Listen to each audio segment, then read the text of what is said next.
السلام عليكم وعليكم السلام. கண்ணியத்திற்கும் பெருமதிப்பிற்கும் உரிய பெரியோர்களே, சகோதர அன்பர்களே, அல்லாஹ்வின் மாபெரும் கருணையினால் 26வது நாள் நோன்பு வைத்த நிலையில் லுஹர் தொழுகை இமாம் ஜமாத்தோடு நிறைவு செய்துவிட்டு அமர்ந்திருக்கிறோம். அல்ஹம்துலில்லாஹ். அல்லாஹ் ரப்பல் ஆலமீன் நமது நோன்பையும் தொழுகையையும் கபூல் செய்வானாக. எஞ்சியிருக்கிற நாட்களின் நோன்புகளையும் வணக்க வழிபாடுகளையும் எந்தவித தடங்களும் இல்லாமல் பரிபூரணமாக நிறைவேற்றுகிற நற்பேற்றினை நம் அனைவருக்கும் அல்லாஹ் நல்குவானாக. ஆமீன். அருமையானவர்களே, தராவி தொழுகையில் சூரத்துல் ஃபாத்திஹாவுக்கு பிறகு அலிஃப் லாம் மீம் என்று ஆரம்பிக்கப்பட்டு குர்ஆன் முழுமையாக ஓதி முடிப்பதற்கு இன்னும் சில சூறாக்களே இருக்கிறது. மீண்டும் மீண்டும் அந்த குர்ஆனை ஓதுவதற்குரிய, அதை கேட்பதற்குரிய பாக்கியத்தை நம்ம எல்லோருக்கும் அல்லாஹ் தந்து அருள்பாலிப்பானாக. நேற்றைய தினம் தராவி தொழுகையில் சூரத்துன் நபா ஆரம்பிக்கப்பட்டது. அதனுடைய 31வது வசனத்திலிருந்து இறையச்சமுடையவர்களுக்கு நாளை மறுமையில் கிடைக்கிற வெகுமதிகளை குறித்து அல்லாஹ் பேசுகிறான். பிஸ்மில்லாஹிர் ரஹ்மானிர் ரஹீம். இன்ன லில் முத்தகீன மஃபாஸா ஹதாயிக வஅனாபா வகவாஇப அத்ராபா வகஅஸன் திஹாகா. இன்ன லில் முத்தகீன மஃபாஸா, இறையச்சமுடையவர்களுக்கு நிச்சயமாக தக்வாதாரிகளுக்கு தான் வெற்றி இருக்கிறது. ஹதாயிக வஅனாபா, தோட்டங்களும் திராட்சை பழங்களும் அவர்களுக்கு அங்கே கிடைக்கும். வகவாஇப அத்ராபா, ஒரே வயதுள்ள கன்னிகளான ஹூருல் ஐன்கள் தக்வாதாரிகளுக்கு காத்திருக்கிறார்கள். வகஅஸன் திஹாகா, அறுசுவை நிறைந்த பானங்கள் கிண்ணங்களும் அங்கே இருக்கின்றன. லா யஸ்மஊன ஃபீஹா லக்வன் வலா கில்லாபா, வீணான விஷயங்களையோ பொய் பேசுவதையோ அவர்கள் அங்கே செவியேற்க மாட்டார்கள். ஜஸாஅம் மின் ரப்பிக அதான் ஹிசாபா, உலகத்தில் வாழும்போது தக்வாதாரியாக பயபக்தியோடு வாழ்ந்ததின் காரணத்தால் இது உங்களுக்கு இறைவனிடத்திலிருந்து கொடுக்கப்படுகிற கணக்கிலடங்காத வெகுமதிகள், பரிசுகள் ஆகும் என்பதாக அல்லாஹ் இந்த வசனத்தில் குறிப்பிடுகிறார். இது தக்வாதாரிகளுக்கு நாம் இந்த உலகத்தில் நாம் இறையச்சத்தோடு வாழுகிற போது நமக்கு அல்லாஹ் சுப்ஹானஹு வ தஆலா நாளை மறுமையில் சுவனத்தில் நமக்கு கொடுக்கிற வெகுமதிகளாக, பரிசுகளாக அல்லாஹ் சொல்கிறான்.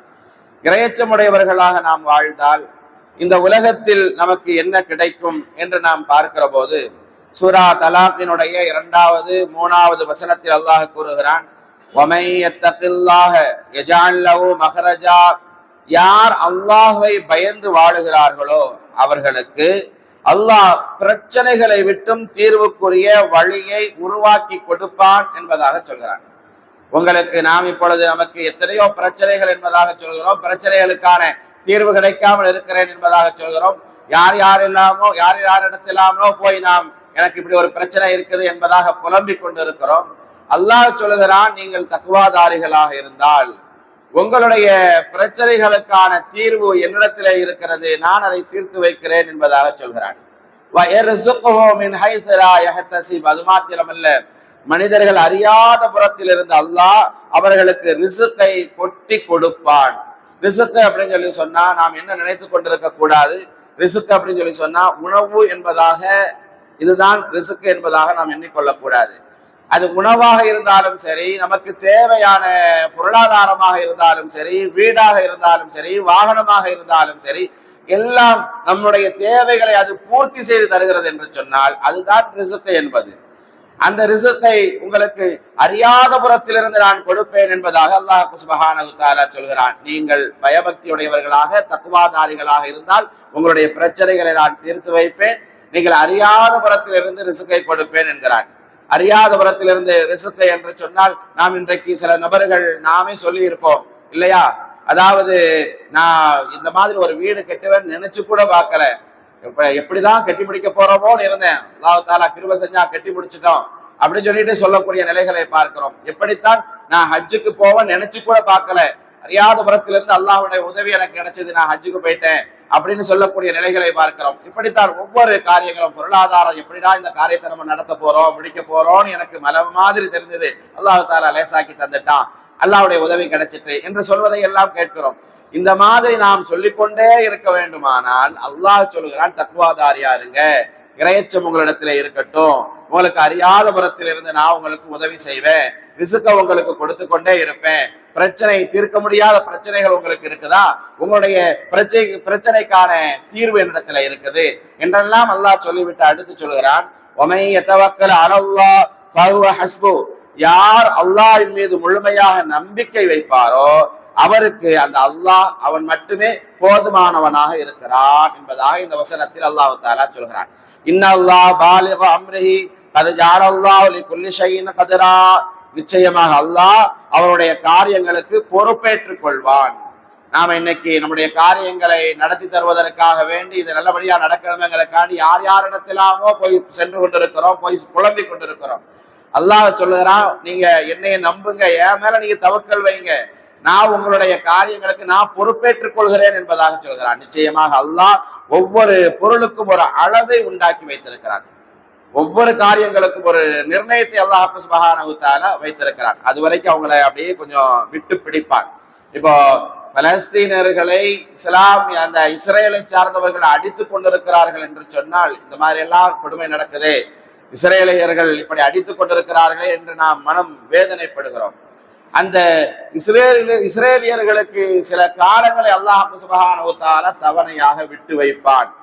அதற்குரிய நேரம் வந்துவிட்டது என்று சொன்னால் அவனுடைய பிடி என்பது மிக கடினமானதாக இருக்கும்.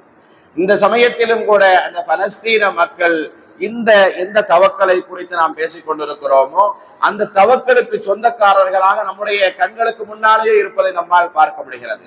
அவர்கள் எங்களுக்கு யாருடைய பாதுகாப்பும் உதவியும் தேவையில்லை, ஹஸ்புனல்லாஹ், அல்லாஹ்வே எங்களுக்கு போதுமானவன் என்பதாக சொல்லி அந்த பலஸ்தீன மக்கள் அவர்களால் இந்த அளவுக்கு தக்வாதாரிகளாக தவக்கலுடையவர்களாக இருக்கிறார்கள் என்பதை நேரடியாக நாம் பார்க்கிற போது, நம்முடைய வாழும் காலத்திலே நாம் பார்க்கிற போது நமக்கு எல்லாம் ஆச்சரியமாக இருக்கிறது. அதில் கொஞ்சம் கூட நமக்கு இருக்கிறதா என்பது சந்தேகம்தான்.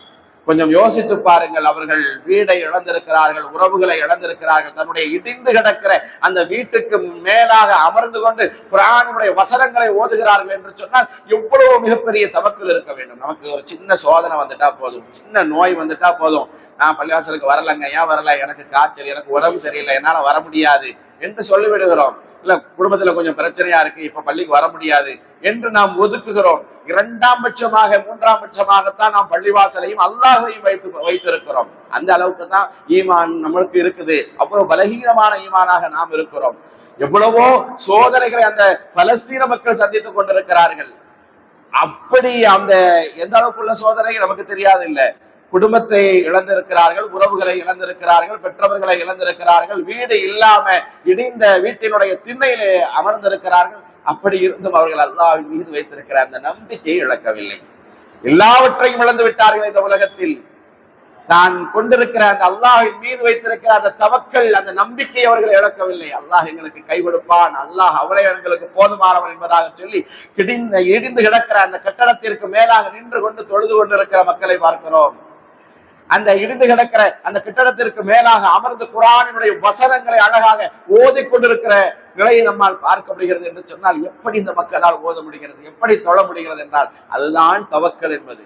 அந்த தவக்கலில் கொஞ்சமாவது நம்மிடத்துல இருக்கிறதா என்பதை கொஞ்சம் யோசித்து பார்ப்பதற்கு நாம் கடமைப்பட்டிருக்கின்றோம். அருமையானவர்களே, அவுஃப் இப்னு மாலிக் அல் அஷாரி என்கிற ஒரு நபித்தோழர் நபிகள் பெருமானார் ஸல்லல்லாஹு அலைஹி வஸல்லம் அவர்களிடத்திலே வந்து சொல்கிறார், என்னுடைய மகனை எதிரிகள் சிறைபிடித்து வைத்திருக்கிறார்கள், கைதியாக பிடித்து சென்று விட்டார்கள், யா ரசூலல்லாஹ் அவனை மீட்டு கொண்டு வர வேண்டும், ஏதாவது வழி இருந்தால் சொல்லுங்கள் என்பதாக கேட்கிற போது நபிகள் நாயகம் ஸல்லல்லாஹு அலைஹி வஸல்லம் அவர்கள் அந்த நபித்தோழரிடத்திலே சொன்னார்கள், தோழரே நீங்க என்ன பண்ணுங்க, லா ஹவுல வலா குவத்த இல்லா பில்லாஹ், இந்த கலிமாவை அதிகமா ஓதிக்கிட்டே இருங்க, வாய்ப்பு கிடைக்கும் அப்படின்னு இருந்ததுன்னா எப்படியாவது உங்களுடைய சிறைப்பட்டு இருக்கக்கூடிய கைதியாக இருக்கிற உங்களுடைய மகனிடத்திலே இந்த செய்தியை சொல்லிருங்க, லா ஹவுல வலா குவத்த இல்லா பில்லாஹ் என்பதை ஓத சொல்லுங்க, யார் மூலமாவது செய்தியை சொல்லி விட்டுருங்க. அப்படி அவர் ஓதினார் என்று சொன்னால் வெகு விரைவிலேயே அங்கே இருந்து அவர் வந்து விடுவார் என்பதாக நபிகள் பெருமானார் ஸல்லல்லாஹு அலைஹி வஸல்லம் அதுக்கான வழியை சொல்லி கொடுத்தாங்க. இந்த நபித்தோழர் அவர் தவக்கலோடு இறை நம்பிக்கையோடு லா ஹவ்ல வலா குவத்த இல்லா பில்லா என்பதை ஓதிக்கொண்டே இருக்கிறார். ஒரு கட்டத்தில் அவருக்கு வாய்ப்பு கிடைக்கிறது. ஒரு மனிதரின் மூலமாக தன்னுடைய மகனுக்கும் அந்த செய்தியை ரசூல் இப்படி சொன்னார்கள் என்கிற செய்தியை சொல்லி அனுப்பிவிடுகிறார்.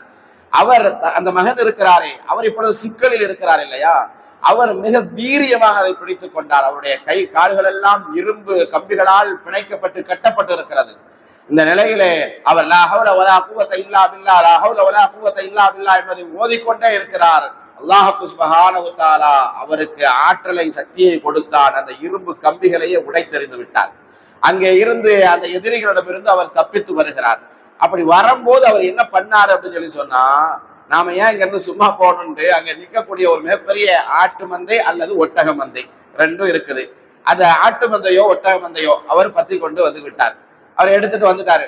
வீட்டுக்கு முன்னாடி வந்து நிற்கிறார். தன்னுடைய தந்தையின் வீட்டை கதவை தட்டுகிறார். தந்தை வெளியே வந்து பார்க்கிறார். மகனை பார்த்த சந்தோஷம். அந்த மகனுக்கு பின்னால் பார்த்தால் ஒரு மிகப்பெரிய ஆட்டு மந்தையே நிற்கிறது. மகனே, நீ வந்ததில் எனக்கு சந்தோஷம்தான், மகிழ்ச்சி தான். ஆனால் உனக்கு பின்னால் இவ்வளவு மிகப்பெரிய ஆட்டு மந்தை நிற்கிறதே, இது எப்படி என்று கேட்கிற போது அந்த கைதியாக இருந்து வந்த அந்த மனிதர் சொன்னார், அதாவது நான் வருகிற போது எதிரிகளிடமிருந்து வருகிற போது இந்த ஆட்டு மந்தை வெளியில நின்றுச்சு, அதனால நான் வந்து நமக்கானது தானேன்னு நான் வந்து எதிர்களிடமிருந்து தானே நான் எடுத்துட்டு வரோம் அப்படின்னு நான் கொண்டு வந்து விட்டேன் என்பதாக சொல்ல, ஒரு தந்தை அவரிடத்தில் இருக்கிற அந்த தக்குவா எந்த அளவுக்கு இறையச்சமுடையவராக அவர் இருக்கிறார் என்பதை பார்க்க வேண்டும். இங்கே தன்னுடைய மகன் கிடைக்க வேண்டும் என்பதற்காக நபி கற்றுக் கொடுத்த லா ஹவ்ல வலா குவத்த இல்லா பில்லாவை ஓதிக்கொண்டே இருந்தவர் தன்னுடைய மகன் தன்னுடைய கண்களுக்கு முன்னால் வீட்டினுடைய வாசலில் வந்து நிற்கிறார். இந்த சமயத்தில் தன்னுடைய மகனை வீட்டிற்கு உள்ளே அழைத்து வா மகனை என்று அவர் ஆற கட்டி தழுவிக் கொள்வார் என்று பார்த்தால் அதற்கு மாற்றமாக இப்பொழுது நடந்து கொள்கிறார். இப்பொழுது தன்னுடைய மகனிடத்திலே சொன்னார், நீ வந்த சரி, ஆனால் நீ வருகிற போது ஒரு ஆட்டு மந்தைகளையும் அல்லவா நீ பற்றி வந்து எடுத்து வந்திருக்கிறாய், இது ஹராமா ஹலாலா என்று தெரியாத வரைக்கும் உன்னை என்னுடைய வீட்டிற்கு உள்ளே நான் விடமாட்டேன் என்பதாக சொன்னார். இதுதான் தக்குவா என்பது. அந்த தக்குவாவோடு நபிகள் பெருமானார் ஸல்லல்லாஹு அலைஹி வஸல்லம் அவரிடத்திலே நான் இது சம்பந்தமாக கேட்டு வருகிறேன், அது வரைக்கும் நீ வெளியே தான் நிக்கணும்னு தன்னுடைய மகனுக்கு சொல்லிவிட்டார். ரசூல் ஸல்லல்லாஹு அலைஹி வஸல்லம் அவரிடத்துல போய், என்னுடைய மகன் நீங்க சொன்ன மாதிரி வந்துட்டாரு, எதிரிகளிடமிருந்து வந்தவர், அவர் அந்த எதிரிகளிடமிருந்து அவர்களுடைய ஆட்டு மந்தைகளையும் பற்றி வந்து விட்டார், நான் இப்பொழுது என்ன செய்ய வேண்டும்?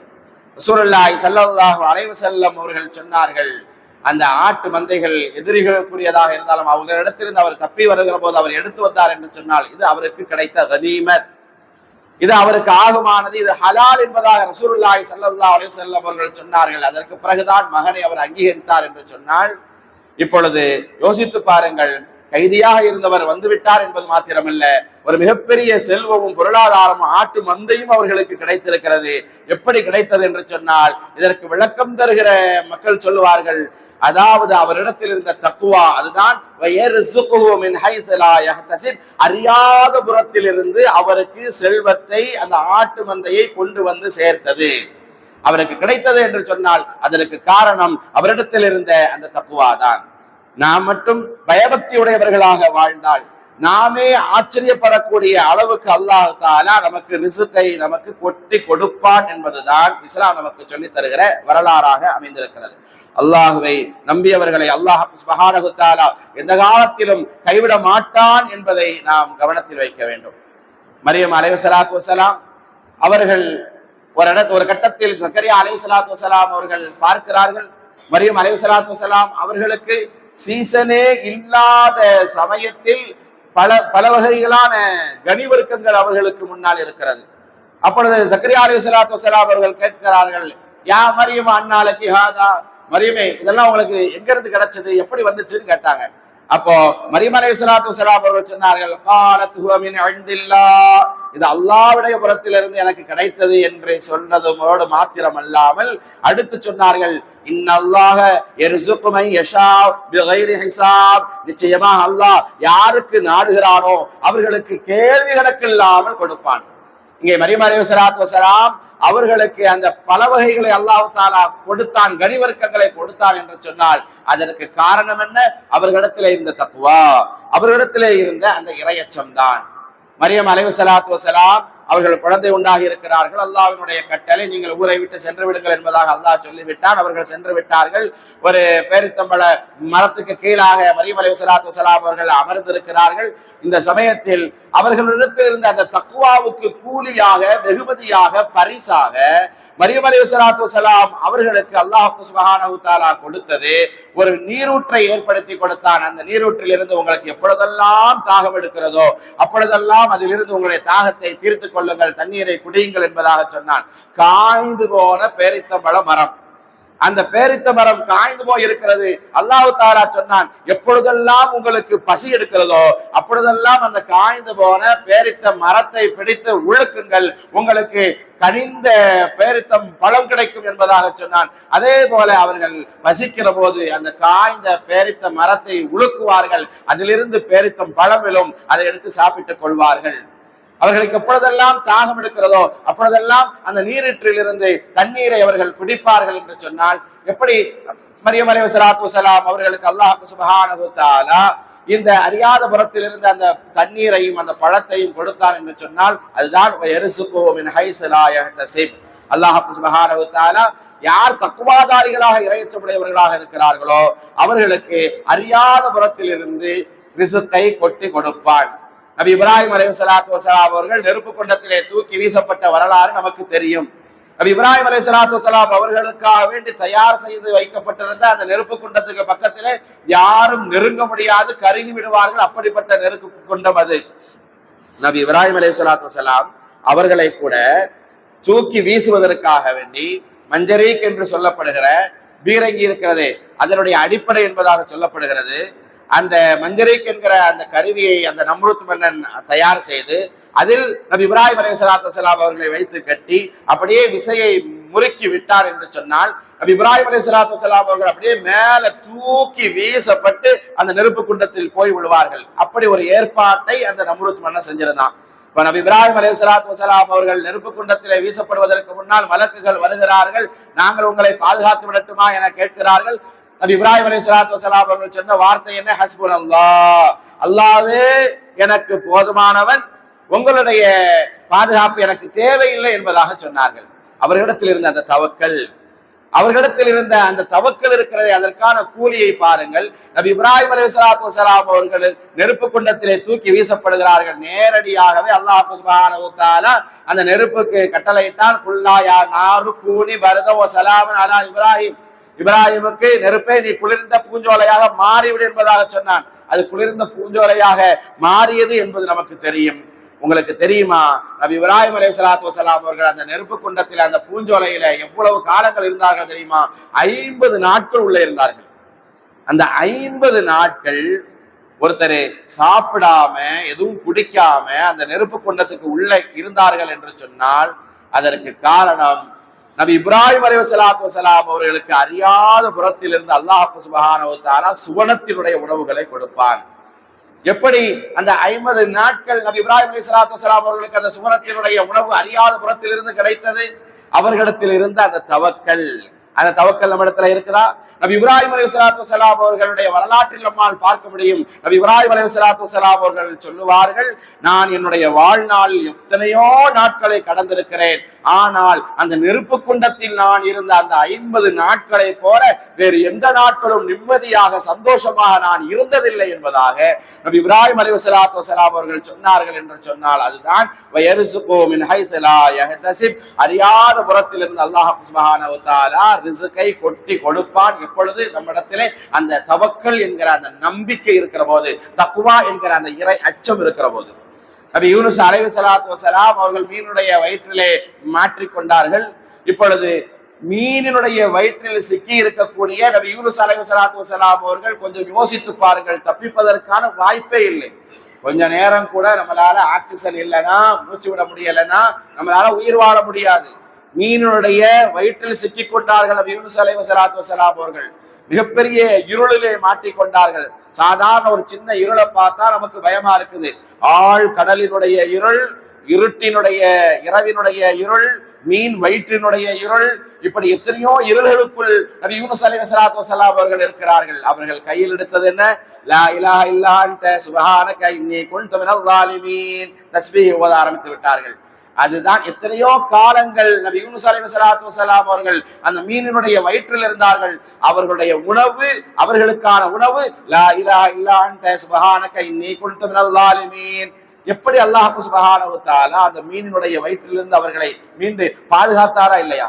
அவன் பாதுகாத்தான், மீண்டும் வந்து இந்த உலகத்தில் வாழ்ந்தார்கள் என்று சொன்னால் எப்படி வாழ்ந்தார்கள்? அந்த மீனுடைய வயிற்றில் இருக்கிற போது அவர்களுக்கான உணவு என்ன, அவர்கள் எப்படி சாப்பிடாமல் உள்ளே இருந்தார்கள் என்கிற போது நபி யூனுஸ் அலைஹிஸ்ஸலாத்து வஸலாம் அவர்களுக்கு அல்லாஹ் சுப்ஹானஹு வ தஆலா அவரிடத்தில் இருந்த தவக்கல், அவரிடத்தில் இருந்த தக்வா என்கிற அந்த இறையச்சம், அறியாத புறத்திலிருந்து வயர்சுகோ மின் ஹைஸு லா யஹ்தஸிப், அறியாத புறத்திலிருந்து நபி யூனுஸ் அலைஹிஸ்ஸலாத்து வஸலாம் அவர்களுக்கு அல்லாஹ் சுப்ஹானஹு வ தஆலா உணவை கொடுத்தான்.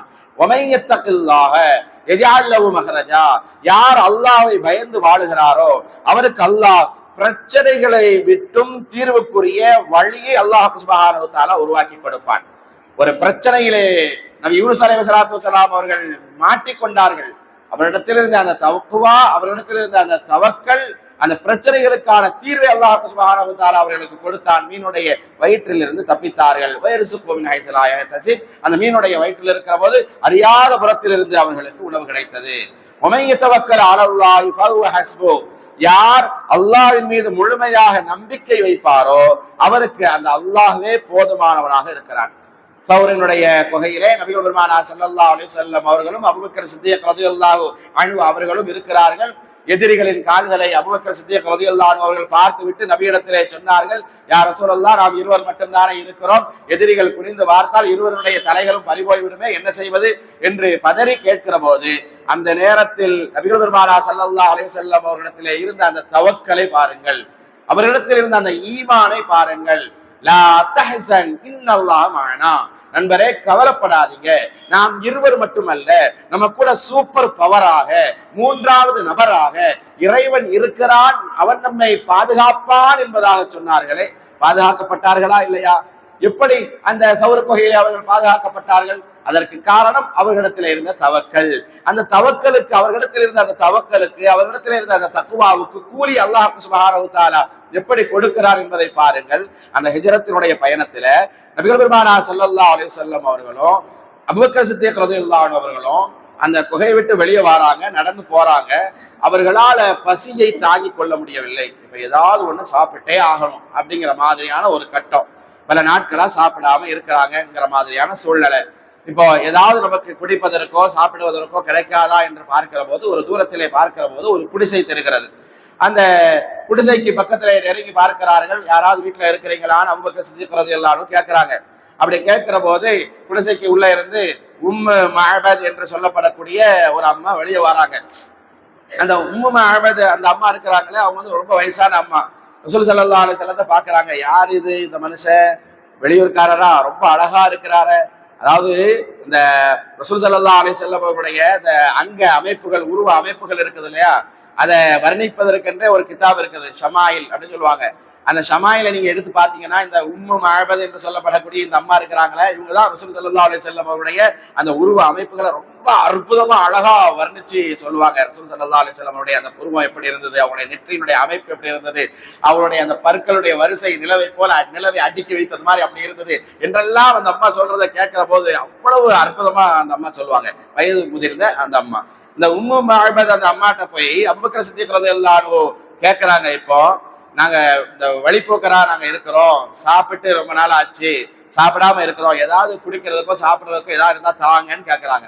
இப்ப அந்த அம்மா சொன்னாங்க, இருந்த ஒரு ஆட்டில இருந்து பாலை கறந்து தரலான்னு பார்த்தா என்னுடைய கணவர் அபூ மஅபத் அவரு காட்டுக்கு ஆட்டை கொண்டு போயிட்டாரு மேய்க்கிறதுக்காக. இப்ப வந்து எங்கள்கிட்ட இருக்கிறது ஒரு மெலிந்து போன உடம்பு சரியில்லாம இருக்கிற ஒரு ஆடுதான் இருக்குது, அதுல பால் கறக்கக்கூடிய அளவுக்குள்ள ஆடுலாம் அது கிடையாது, உங்களுக்கு தர்ற மாதிரி எந்த பாலும் எந்த உணவும் என்கிட்ட இல்லையேன்னு ரொம்ப வருத்தப்படுறாங்க. அந்த நேரத்துல அந்த மெலிந்து போன ஆடு எங்க இருக்குதுன்னு ரசூல் ஸல்லல்லாஹு அலைஹி வஸல்லம் கேட்கறாங்க. ஏன் அந்த குட்டி ஆடு, அந்த எலிந்து போன ஆட்டை நீங்க என்ன செய்ய போறீங்க என்று அந்த அம்மா கேட்கறாங்க. இல்ல அந்த ஆட்டை காட்டுங்க. ரசூலுல்லாஹி ஸல்லல்லாஹு அலைஹி வஸல்லம் அவர்களிடத்துல அந்த ஆடு காட்டப்பட்டது.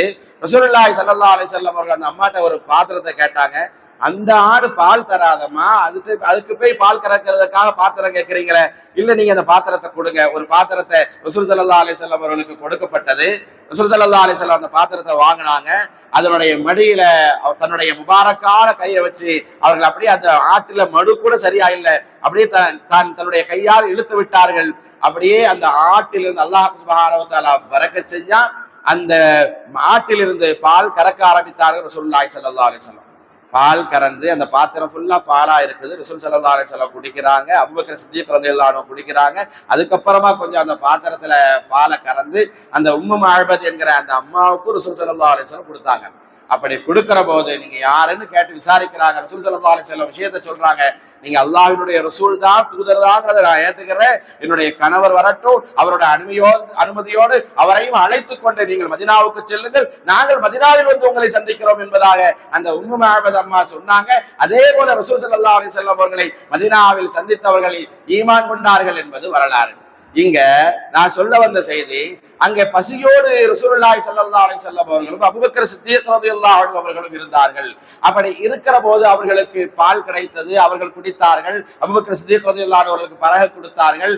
உதவி செய்த அந்த உம்மு மஅபத் என்கிற அந்த அம்மாவுக்கு ரசூல் ஸல்லல்லாஹு அலைஹி வஸல்லம் அவர்கள் கொடுத்தார்கள் என்று சொன்னால், எங்கே இருந்து அவர்களுக்கு இந்த பரக்கத், இந்த ரிஸ்க் கிடைத்தது என்று சொன்னால், அவர்களிடத்தில் இருக்கக்கூடிய அந்த தவக்கல், அவரிடத்தில் இருக்கக்கூடிய அந்த தக்வாவுக்கு கூலியாக அறியாத புறத்திலிருந்து அல்லாஹ் சுப்ஹானஹு வ தஆலா ரிஸ்கை கொடுப்பேன் என்பதாக சொல்கிறான் அல்லவா, அதுதான் இந்த ரிஸ்கை. நம்ம இடத்துல அல்லாஹ் சுப்ஹானஹு வ தஆலா இந்த தவக்கலை தான் எதிர்பார்க்கிறான். யார் யாரெல்லாமோ நம்புறோம், அவனை பிடிச்சா காரியம் முடிஞ்சிடும், இவனை பிடிச்சா நமக்கு காரியம் முடிஞ்சிடும் என்றெல்லாம் நாம் விரும்புகிறோம். யார் யாரிடத்தெல்லாமோ நம்முடைய கவலைகளை சொல்லி புலம்பி தீர்க்கிறோம். ஆனா யாராலையும் நம்ம காரியத்தை முடிச்சு தர முடியாது. நம்முடைய காரியங்கள் நடைபெற வேண்டுமா, நம்முடைய காரியங்களுக்கு அது நாம் முடிவு வர வேண்டுமா, அப்படியானால் நம்ம பிடிக்க வேண்டியது யாரன்னா தவக்கலோடு அல்லாஹ்வை பிடிக்க வேண்டும். அல்லாஹ்விடத்திலே நாம் முறையிட வேண்டும். அல்லாஹ்விடத்திலே நாம் முறையிட்டால் அவன் நிச்சயமா என்னை கைவிட மாட்டான், நிச்சயமா அவன் எனக்கு தருவான். நான் நல்ல விதமா நான் அவன்கிட்ட நடந்துகிட்டு இருக்கிறேன், அவன் என்னை பத்தி அவனுக்கு தெரியும், கொஞ்சம் என்னை சோதிச்சு பார்க்கலாம், அவ்வளவுதான். மீண்டும் எனக்கு நிச்சயமா ஒரு வாழ்க்கையை தருவா, வெற்றியை தருவா என்கிற நம்பிக்கையோடு வேற யார்ட்டையும் கையேந்தாம அல்லாஹ்விடத்திலேயே நாம் முறையிட்டு அல்லாஹ்விடத்திலேயே கையேந்தி நின்றோம் என்று சொன்னால் அந்த தவக்கலை தான் அல்லாஹ் சுப்ஹானஹு வ தஆலா எதிர்பார்க்கிறான். தக்வாவைத்தான் அல்லாஹ் சுப்ஹானஹு வ தஆலா நம்மிடத்தில் எதிர்பார்க்கிறான். யார் அல்லாஹ்வை பயந்து வாழுகிறாரோ அவருக்கு அல்லாஹ் பிரச்சனைகளை விட்டும் தீர்வுக்குரிய வழியை அல்லாஹ் உருவாக்கி கொடுக்கிறான். அறியாத புறத்திலிருந்து அல்லாஹ் சுப்ஹானஹு வ தஆலா ரிஸ்கை கொண்டு வந்து கொட்டி கொடுக்கிறான். யார் அல்லாஹ்வின் மீது முழுமையாக நம்பிக்கை வைப்பாரோ அவருக்கு அந்த அல்லாஹ் அவனே போதுமானவனாக இருக்கிறான். நாமும் நம்முடைய வாழ்க்கையில் அல்லாஹ் ஒருவனையே போதுமானவனாக ஆக்கிக் கொள்ள வேண்டும். ஹஸ்புனல்லாஹ், நமக்கும் அந்த அல்லாஹ்வே போதுமானவன். தக்வாவோடும் ஈமானோடும் வாழ்வோம். இறைவனின் அரியாபுரத்திலிருந்து கிடைக்கும் அந்த ரிஸ்கை நாம் அதிகமாக பெற்றுக்கொள்வோம். இறைவன் அருள் புரிவானாக. ஆமீன். வாஹிரு தஅவானா அனில் ஹம்துலில்லாஹி ரப்பில் ஆலமீன். யா ரஹ்மானே, எங்களின் பாவம் நீங்கிடச் செய்வாய்.